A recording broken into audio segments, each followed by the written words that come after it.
Selamat siang, terima kasih atas kesempatan yang telah diberikan. Pada kesempatan kali ini, saya akan mempresentasikan terkait tugas biofarmaseutika lanjut dengan topik yang saya pilih, yaitu topik 3, yaitu terkait pengobatan untuk COVID-19. Jadi di sini dari dua jurnal yang diberikan, ada dua jenis obat yang dijadikan sebagai kandidat untuk pengobatan COVID-19, yaitu remdesivir dan favipiravir.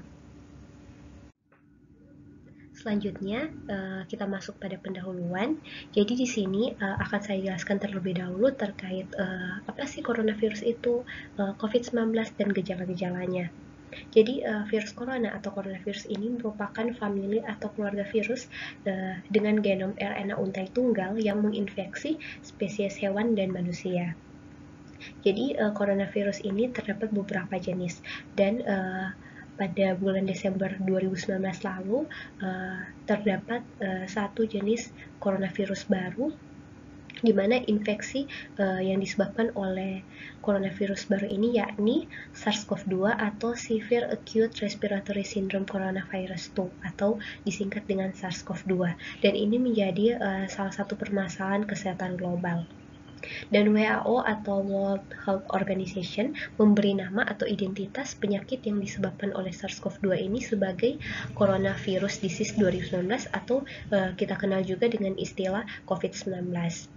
Nah, proses transmisi antar manusia yang cukup tinggi menyebabkan virus ini dengan cepat menyebar ke berbagai negara, termasuk negara kita yaitu Indonesia, dari yang pada mulanya menjadi wabah di Wuhan, Provinsi Hubei, China.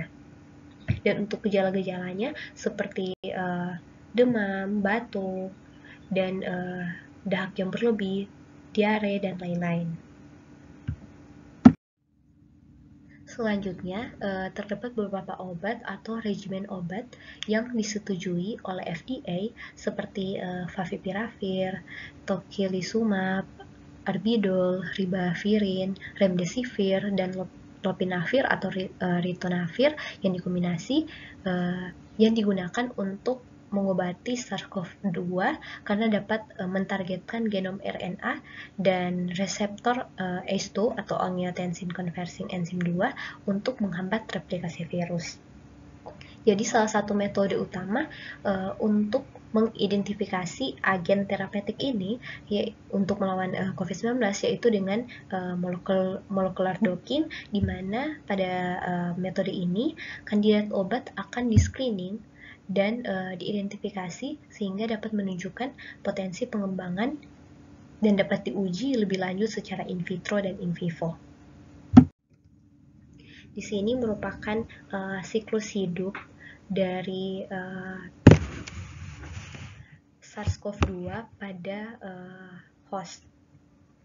Jadi, secara umum ini, virus itu masuk ke saluran pernafasan setelah terjadi penularan. Kemudian, virus akan bereplikasi di sel epitel saluran pernapasan untuk melakukan siklus hidupnya. Nah, virus SARS-CoV-2 ini menginfeksi sel inang melalui perantara, yaitu spike protein atau protein spike, atau protein S juga yang sering disingkat, pada permukaan virus ini.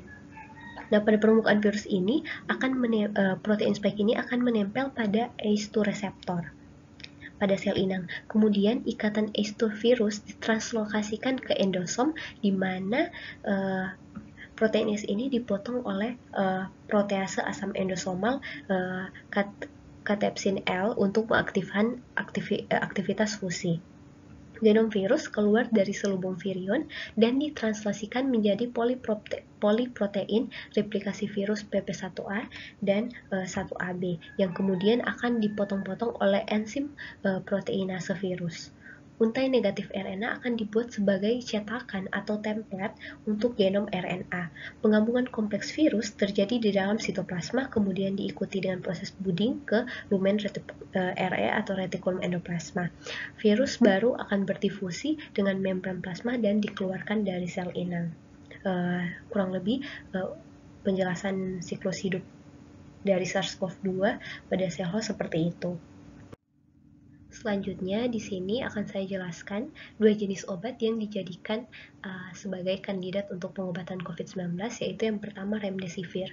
Jadi, remdesivir ini merupakan sebuah antivirus yang dibuat oleh Gilead Sciences yang memiliki aktivitas terhadap berbagai jenis virus, termasuk MERS-CoV dan SARS-CoV-1. Jadi remdesivir ini merupakan suatu produk yang di dalam tubuh akan dimetabolisme menjadi C-adenosin nukleosida analog sebagai metabolit aktifnya. Nah, remdesivir ini merupakan obat yang pada mulanya itu dikembangkan untuk terapi virus Ebola yang dicobakan terhadap coronavirus seperti MERS-CoV dan SARS-CoV-1. Dan obat yang kedua yaitu favipiravir. Jadi favipiravir ini merupakan suatu antivirus yang dikembangkan oleh Toyama Chemical di Jepang untuk berbagai strain virus influenza. Favipiravir ini merupakan produk yang akan dimetabolisme dalam tubuh menjadi aktif, yakni favipiravir ribofuranosilima trifosfat atau favipiravir RTP. Dan pada tahun 2014, favipiravir ini disetujui penggunaannya di Jepang sebagai terapi novel atau re-emerging virus influenza, dan pada dasarnya ditujukan sebagai persiapan apabila terjadi pandemi influenza. Dan favipiravir ini merupakan obat pertama yang disetujui oleh pemerintah Cina sebagai terapi COVID-19 di Cina. Selanjutnya kita masuk pada mekanisme kerja atau cara kerja dari remdesivir ini. Jadi mekanisme kerja dari remdesivir ini terutama terkait dengan replikasi virus. Seperti yang telah dijelaskan tadi, bahwa remdesivir ini kan merupakan suatu analog nukleosida adenosin yang akan mengganggu kerja RNA polimerase dari virus, dan selanjutnya ini dia akan menurunkan kemampuan replikasi virus. Disebabkan oleh kemiripan remdesivir dengan adenosin yang merupakan salah satu nukleotida untuk pembentukan RNA, maka dapat dimungkinkan RNA polimerase akan salah mengenali remdesivir sebagai adenosin. Penempatan analog adenosin ini akan mengakhiri proses transkripsi yang pada akhirnya menyebabkan virus tidak dapat bereplikasi atau menginfeksi sel yang lain. Proses replikasi SARS-CoV-2 ini sangat bergantung pada enzim RDRP atau RNA-dependent RNA polymerase. Remdesivir ini merupakan salah satu contoh antivirus yang bekerja pada target tersebut. RDRP ini disebut juga dengan NSP12 atau non-structural protein 12. RDRP ini mengkatalisis sintesis RNA yang kemudian berperan dalam proses transkripsi dan replikasi virus. NSP7 dan NSP8 diduga berperan sebagai kofaktor dalam proses tersebut, sehingga RDRP ini merupakan target utama inhibitor analog nukleosida seperti remdesivir. Dari kedua gambar di sini, gambar yang pertama ini, yang A ini merupakan representasi dari genom SARS-CoV-2 RNA, sedangkan yang B ini merupakan domain organization dari SARS-CoV-2. Di mana pada gambar yang A ini, karena SARS-CoV-2 ini merupakan virus RNA sense positif, genom ini berfungsi sebagai template atau cetakan langsung untuk translasi protein. Setelah translasi oleh ribosom sel inang menjadi poliprotein PP1AB, maka akan terjadi pembukaan frame reading 1 atau disingkat dengan ORF1A yang mengkode sebagian besar protein non-struktural virus dan diproses oleh protease virus untuk menghasilkan protein virus fungsional. Ini termasuk 7 protein yang diduga membentuk kompleks replikasi virus. Di antaranya adalah RDRP, protein helikase, dan exonuklease. Sedangkan pada gambar B ini, di sini telah dijelaskan domain organization pada SARS-CoV-2 RDRP yang dikodekan oleh NSP12 domain terikat ke kofaktor NSP7 dan NSP8 yang berfungsi sebagai kofaktor penting yang meningkatkan aktivitas polimerase. Selanjutnya, pada gambar 2 ini, gambar yang di sebelah kanan ini merupakan gambar remdesivir dan konversi intraselulernya. Pada gambar yang A ini merupakan struktur kimia GS441524 dari proobat remdesivir.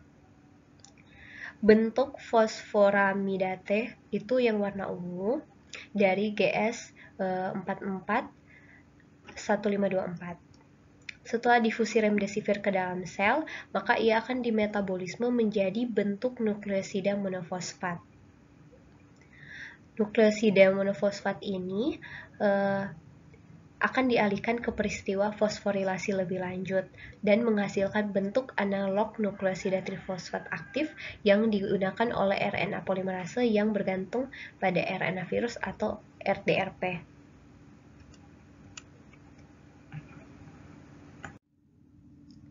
Selanjutnya kita masuk pada mekanisme kerja atau cara kerja dari favipiravir. Jadi favipiravir ini secara umum ini bekerja sebagai penghambat selektif RNA dependent RNA polimerase atau rDRP yang merupakan salah satu enzim yang digunakan untuk transkripsi dan replikasi genom RNA virus. Dengan demikian, favipiravir ini memiliki potensi untuk menghambat replikasi dari berbagai jenis virus RNA. Dan dapat dikatakan, favipiravir ini memiliki potensi sebagai antivirus dengan spektrum luas. Mirip dengan remdesivir, favipiravir ini dapat menghambat replikasi dan transkripsi RNA virus. Secara mekanis, setelah pemberian oral, favipiravir ini dapat dimetabolisme menjadi ribofuranosil 5 monofosfat atau RMP yang kemudian diubah menjadi turunan ribofuranosil 5 trifosfat atau RTP melalui fosforilasi. Produk yang dihasilkan ini dapat dimasukkan ke dalam rDRP yang mengarah pada pembentukan RNA virus yang rusak dan akhirnya terjadi penghentian replikasi RNA virus.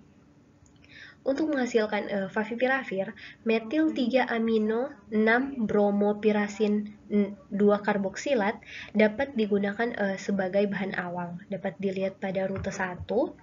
Jadi selama sintesis, senyawa ini akan mengalami diasotisasi alkoholisis dengan adanya H2SO4 pekat atau asam sulfat pekat.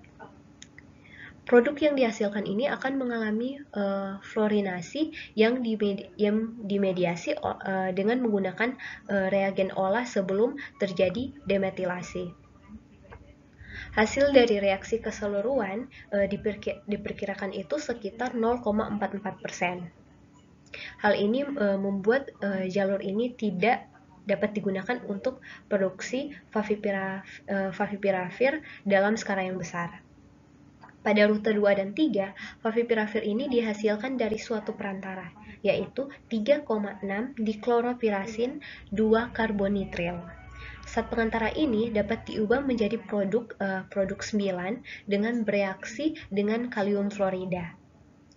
Produk kemudian mengalami hidrasi nitril dengan adanya HCl pekat atau diolah dengan larutan alkali hidrogen peroksida untuk menghasilkan produk nomor 10. Atom fluor lebih reaktif pada posisi C3 10 pada gambar 2 ini dan dapat lebih mudah digantikan oleh gugus hidroksil untuk menghasilkan produk air. Rute 2 ini memiliki jumlah anak tangga yang lebih rendah, tetapi secara ekonomi tidak dapat digunakan karena tingginya biaya pada bahan awal yang nomor 6. Di sisi lain, bahan awal yaitu 3 aminopirasin 2 karboksilik acid yang digunakan di rute 3 ini merupakan rute yang lebih murah. Terdapat 5 langkah yang diperlukan untuk mengubah produk 11 menjadi 8 dengan hasil 37%. Di kedua rute tersebut, sejumlah besar fosforil klorida atau POCl3 digunakan dan ini menimbulkan suatu masalah lingkungan.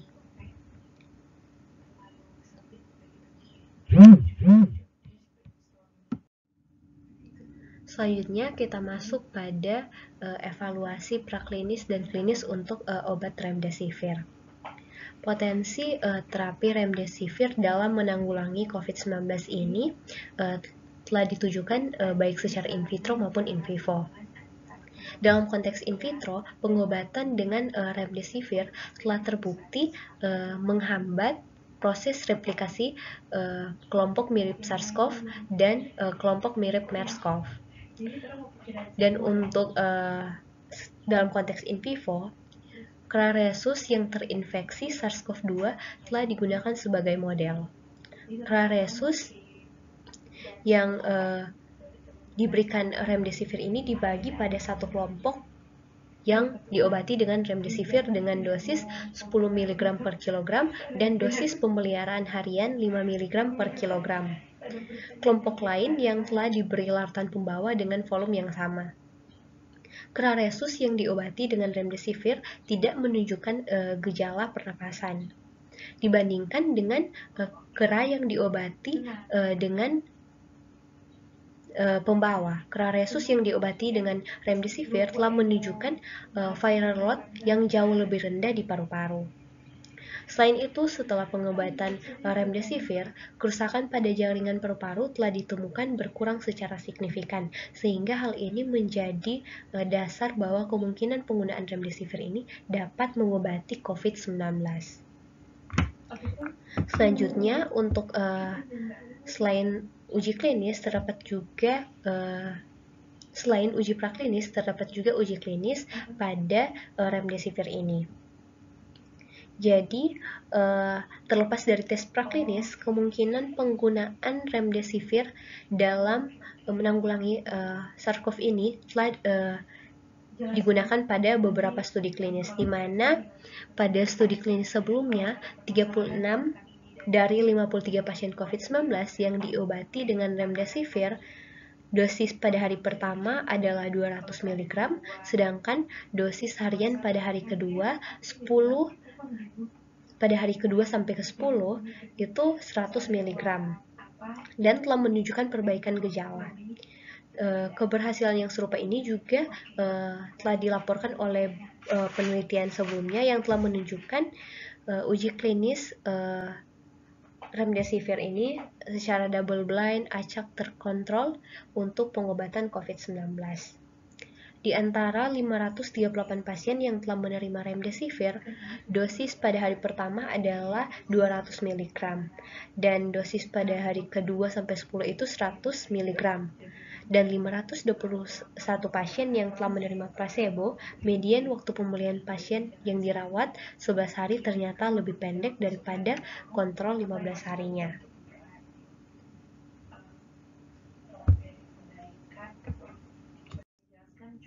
Selanjutnya kita masuk pada evaluasi klinis pada favipiravir.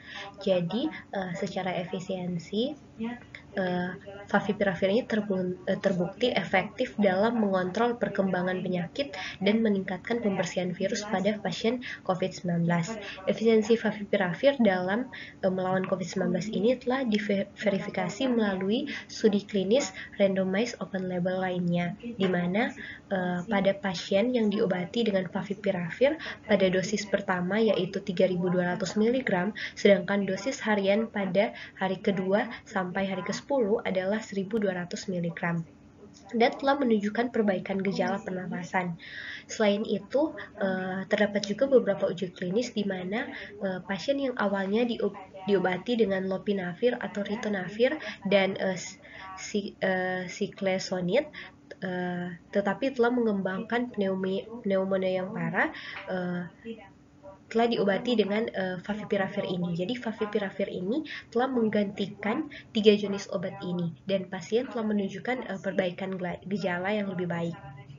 Berdasarkan kedua bukti uji klinis tersebut, maka dapat dibuktikan bahwa favipiravir ini dapat berpotensi tinggi sebagai pilihan terapi untuk pengobatan COVID-19 ini. Sekian penjelasan dari saya. Terima kasih.